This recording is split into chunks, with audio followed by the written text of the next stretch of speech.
আসসালামু আলাইকুম। Video editing tutorial class part 9 এ আপনাদেরকে ওয়েলকাম করে নিচ্ছি। আসলে আমি ২-৩ দিনের মতো ভিডিও আপলোড করতে পারিনি। আমার পিসিতে প্রবলেম ছিল এবং আমারও শারীরিক কিছু প্রবলেম ছিল। যাই হোক, আজকে আমি আপনাদের সাথে শেয়ার করতে যাচ্ছি আপনারা কিভাবে কোনো একটা এলিমেন্টকে সুন্দরভাবে অ্যানিমেশন করতে পারেন। সেটা টেক্সট হতে পারে অথবা কোনো একটা প্লেন বা কোনো একটা এলিমেন্ট হতে পারে। তো এগুলো আপনারা কিভাবে অ্যানিমেট করতে পারেন এই বিষয় নিয়ে আজকে আমি আলোচনা করব আপনাদের সাথে। তো আর কথা বাড়াচ্ছি না, সরাসরি ভিডিওতে চলে যাই। তবে ভিডিওটি শুরু করার পূর্বে আপনাদের কাছে বরাবরের মতো অনুরোধ থাকবে, অবশ্যই ভিডিওতে একটি লাইক করে দিবেন এবং চ্যানেলটি সাবস্ক্রাইব করে নোটিফিকেশন বেল আইকনটি অল করে দিবেন। তো চলুন আর কথা না বাড়িয়ে ভিডিওটি শুরু করা যাক।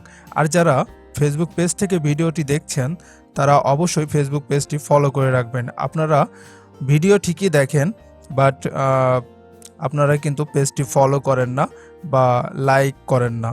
তো আপনারা আজকের পর থেকে যদি ভিডিওতে আমি কোনো ফলো না পাই অথবা কোনো লাইক না পাই, তাহলে আজকের পর থেকে আমি আর ফেসবুকে অন্তত পেজে আমি আর কোনো ভিডিও দিব না।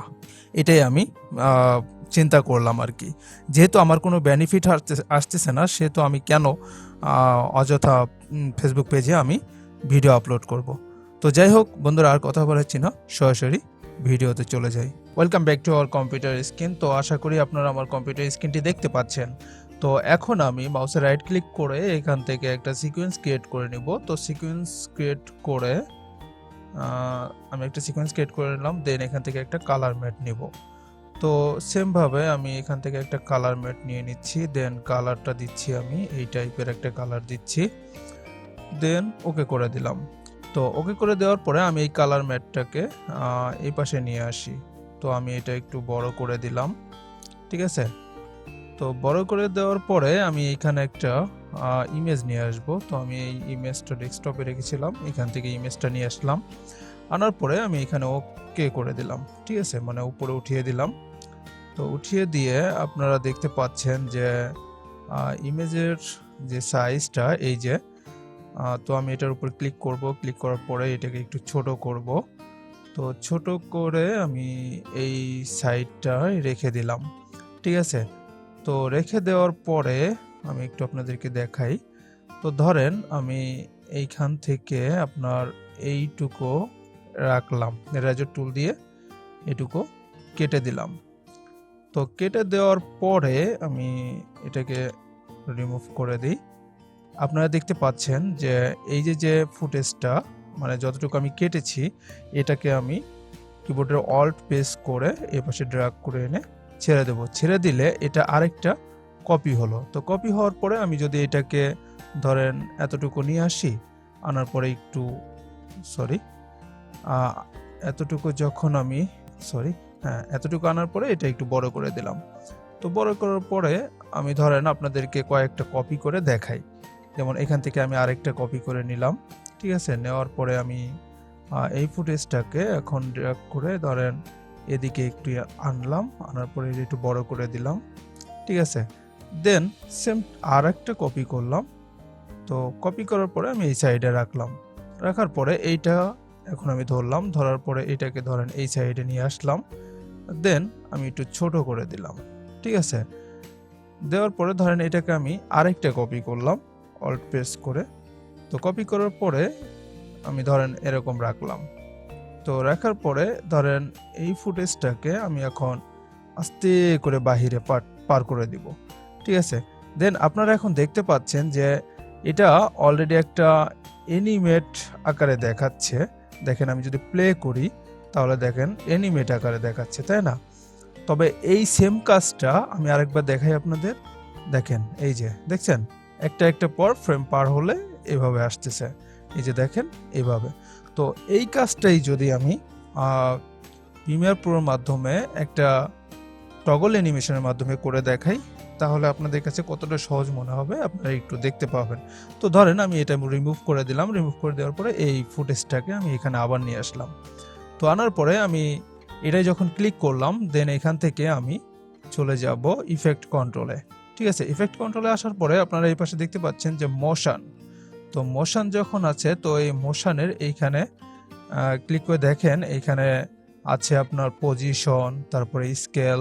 তো যখনই আপনারা দেখবেন যে এই টাইপের যে টগল অ্যানিমেশন, তো এইখানে আপনারা বুঝতে পারবেন যে এইখানে কোনো কিছু একটা অ্যানিমেট করা যাবে। তো ধরেন আমি ওইখানে যাওয়ার আগে আমি এটাকে একটু ছোট করে এই সাইডে রেখে দিই। তো রাখার পরে ধরেন আমি এইটাও অন করে দিলাম, এইটাও অন করে দিলাম। তো অন করে দেওয়ার পরে ধরেন এখান থেকে আমি একটু সামনের দিকে আসলাম, ধরেন এটাকে আমি এইখানে নিয়ে আসলাম, আনার পরে একটু বড় করলাম।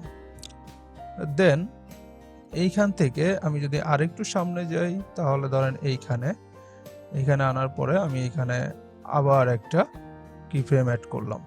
ঠিক আছে, অ্যাড করার পরে ধরেন আমি এটা আবার ধরলাম, ধরার পরে এটা এইখানে নিয়ে আসলাম, আনার পরে এটাকে আমি আবার একটু বড় করলাম, বড় করে ধরেন আমি এইখানে আবার চলে গেলাম। চলে যাওয়ার পরে এখানে আমি আরেকটা কিফ্রেম অ্যাড করে দিলাম। তো অ্যাড করার পরে ধরেন এটাকে আমি ড্র্যাগ করে এদিকে নিয়ে আসলাম, আনার পরে এটাকে আমি আরো বড় করে দিলাম। ঠিক আছে, তো এভাবে আমি ধরেন এটা বড় করে দেওয়ার পরে আমি ধরেন এই সাইডে আরেকটা অন করলাম, অন করার পরে এটাকে আমি সোজা বের করে দিলাম। ঠিক আছে, তো এটাই হচ্ছে মূলত অ্যানিমেট। এবার দেখেন আপনারা বিষয়টা কিভাবে আসছে। ঠিক আছে, আমি আপনাদেরকে একটু প্লে করে দেখাই। এই যে দেখতে পাচ্ছেন একটা অ্যানিমেশন আকারে চলে আসছে, কত সুন্দর একটা অ্যানিমেশন আকারে চলে আসছে। তো আশা করি আপনারা এই অ্যানিমেশন আকারে কিভাবে ভিডিও তৈরি করতে হয় এটা আপনারা অলরেডি বুঝে গেছেন, যে কিভাবে একটা কোনো একটা এলিমেন্টকে অ্যানিমেট করা যায়। যেমন এই যে দেখতে পাচ্ছেন, ঠিক আছে, মানে খুব সহজে আমরা কিভাবে অ্যানিমেট করতে পারি।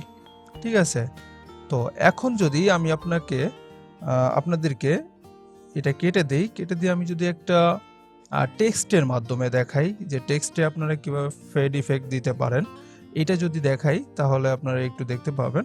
তো আমি ধরেন এখান থেকে একটা টেক্সট টুল সিলেক্ট করলাম, করার পরে এখানে আমি একটা নাম দিয়ে দিচ্ছি, যেমন DASAKA, ধরেন এইটাই নাম দিলাম। নাম দেওয়ার পরে এটাকে আমি একটু বড় করে নিই। তো বড় করে নিলাম, নেওয়ার পরে আপনারা এইখানে সিলেক্ট থাকা অবস্থায় চলে যাবেন, এই যে দেখতে পাচ্ছেন অপাসিটি। তো অপাসিটিতে আসার পরে আপনারা ধরেন এটা অন করলেন, অন করার পরে এইখানে আপনি একটু করে দিলেন, সামনের দিকে একটু এগিয়ে এইখানে একটা কি ফ্রেম অ্যাড করলেন, অ্যাড করার পরে এটাকে আপনি 0 করে দিলেন। ঠিক আছে, দেখেন এই 0 না করলেও একটু ইসে রাখলেন, ধরেন 0ই করলাম। করার পরে আমি যদি এটাকে একটু সামনের দিকে নিই, নেওয়ার পরে এখানে যদি আমি আরেকটা অ্যাড করে দিই, দেন এখানে যদি আমি একবারে 100 করে দিই, তাহলে আপনারা এখানে একটা ফেড ইফেক্ট দেখতে পাবেন। তো দেখেন, আমি মনে হয় আপনারা বুঝতে পেরেছেন, আপনারা একটু দেখেন তাহলে বুঝতে পারবেন। দেখছেন কেমন একটা ফেড অপশনে চলে আসছে, এই যে দেখছেন, মনে হচ্ছে না একটা ফেড? যে আমি আপনাদের আবার একটু দেখাই, এই যে মনে হচ্ছে একটা ফেড অপশনে চলে আসছে। ধরেন এটাকে যদি আমি চাই যে অ্যানিমেশন আকারে আছে, তো ধরেন এটাকে আর একটু বড় করে দিতে চাই, সেক্ষেত্রে আমার কি করতে হবে? তো এটাকে ধরে একটু বড় করে দিলাম। তো বড় করলে আপনারা এটা একটু ক্লিয়ারলি দেখতে পাবেন। দেখছেন একটা ফেড ইফেক্ট চলে আসছে। তো আশা করি আপনারা বুঝে গেছেন যে আসলে কিভাবে অ্যানিমেট করা যায়। এটা সিম্পলি একটু দেখালাম। তো আমরা এই ফেড ইফেক্ট বিষয়ে যখন ট্রানজিশন ইফেক্টগুলো আমরা ইউজ করব, তখন আস্তে আস্তে আপনারা সব বিষয়গুলো জানতে পারবেন। এতক্ষণ আমি আপনাদের সাথে যে বিষয়টি শেয়ার করলাম, আই হোপ এখান থেকে আপনাদের উপকার হয়েছে। তবে কতটুকু উপকার হয়েছে তা অবশ্যই কমেন্ট বক্সে কমেন্ট করে জানাতে ভুলবেন না, এবং অবশ্যই চ্যানেলটি সাবস্ক্রাইব করে আমাদের সাথে থাকবেন। সর্বোপরি আপনাদের কাছে রিকোয়েস্ট থাকবে ভিডিওটি আপনার বন্ধু বান্ধবের সাথে শেয়ার করে সকলকে দেখার সুযোগ করে দিবেন। তো বন্ধুরা, আজকের মতো বিদায় নিচ্ছি। সে পর্যন্ত সবাই ভালো থাকুন, সুস্থ থাকুন। আল্লাহ হাফেজ।